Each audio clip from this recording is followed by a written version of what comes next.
অবশেষে চূড়ান্ত হলো পুলিশ, র্যাব ও আনসার বাহিনীর নতুন পোশাক। সকালে আইনশৃঙ্খলা সংক্রান্ত উপদেষ্টা পরিষদের বৈঠকে এ বিষয়ে চূড়ান্ত সিদ্ধান্ত নেওয়া হয়। বৈঠকের সিদ্ধান্ত অনুযায়ী পুলিশের পোশাকের রং আয়রন, র্যাবের পোশাক জলপাই বা অলিভ রঙের, আর আনসারের পোশাকের রং গোল্ডেন হুইট চূড়ান্ত করা হয়েছে। এ বিষয়ে স্বরাষ্ট্র উপদেষ্টা অবসরপ্রাপ্ত লেফটেন্যান্ট জেনারেল মোহাম্মদ জাহাঙ্গীর আলম চৌধুরী বলেন, এসব বাহিনীর মানসিকতার পরিবর্তন করতেই পোশাকের পরিবর্তন করা হচ্ছে। বিস্তারিত জানাচ্ছেন আঞ্জাম খালেক। ৫ আগস্ট ছাত্র জনতার গণঅভ্যুত্থানে শেখ হাসিনা সরকারের পতনের পর পুলিশ, র্যাব ও আনসার বাহিনীর পোশাক পরিবর্তন নিয়ে শুরু হয় আলোচনা সমালোচনা।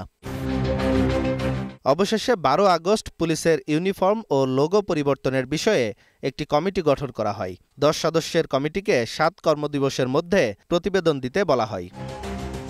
সোমবার সচিবালয়ে আইনশৃঙ্খলা সংক্রান্ত উপদেষ্টা পরিষদের বৈঠকে ১৮টি পোশাক পরিহিত পুলিশ, আনসার ও র্যাবের প্রতিনিধি দল উপস্থিত হয়। বৈঠকে পুলিশের পোশাকের রং আয়রন, র্যাবের পোশাক জলপাই বা অলিভ রঙের এবং আনসারের পোশাকের রং গোল্ডেন হুইট চূড়ান্ত করা হয়।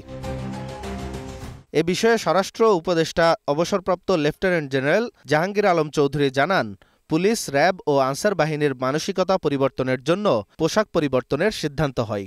পোশাকের সিদ্ধান্তটা হয়ে গেছে। আমরা পুলিশের জন্য, র্যাবের জন্য এবং আনসারের জন্য ৩টা সিলেক্ট করা হয়েছে। পোশাকের সাথে সাথে সবকিছু মন মানসিকতা সবকিছুর পরিবর্তন দেয়। তো আমি বারবার একটা বলি, আপনারা কিন্তু একটা ক্ষেত্রে হলো সবচেয়ে বেশি জোর দেবেন, এই হলো দুর্নীতি। আপনারা যদি দেশ থেকে দুর্নীতিটা রোধ করতে পারেন, অনেক সমস্যারই সমাধান হয়ে যাবে। এক প্রশ্নের জবাবে তিনি বলেন, নিয়মিত এসব বাহিনীর সদস্যদের নতুন পোশাক তৈরি হচ্ছে। ধারাবাহিকভাবে ধীরে ধীরে পোশাক পরিবর্তন করায় বাড়তি অর্থের দরকার হবে না। আমরা কিন্তু সবসময় বলি জনবান্ধব পুলিশ করা, বাট তাদের তো মন মানসিকতা এইগুলি চেঞ্জ করতে হবে। ১৫ বছর তাদের যে ধরনের ট্রেনিং ছিল, তাদের ট্রেনিং এর ধরনও চেঞ্জ করতে হবে। তাদের এইগুলি তো করার জন্য আপনাকে সময় দিতে হবে। অস্ত্র কিনা এইগুলি কিন্তু একটা নর্মাল প্রসেস, এটা সারা জন্মই কিনা হচ্ছে। ইমপ্লিমেন্ট হবে তো আস্তে আস্তে, একসাথে তো সবাইরে পড়া যাবে না। যেহেতু এই জিনিসগুলি যেসব ধরেন আস্তে আস্তে একটা যে সময় হয়, আস্তে আস্তে ইমপ্লিমেন্ট করতে হবে। এদিকে পুলিশের লোগো পরিবর্তনের প্রক্রিয়াও এগিয়েছে। নির্ধারণ করা হয়েছে নতুন লোগো। এই নতুন লোগো পাঠানো হয়েছে মন্ত্রণালয়ে। আঞ্জাম খালেক, গ্লোবাল টেলিভিশন, ঢাকা।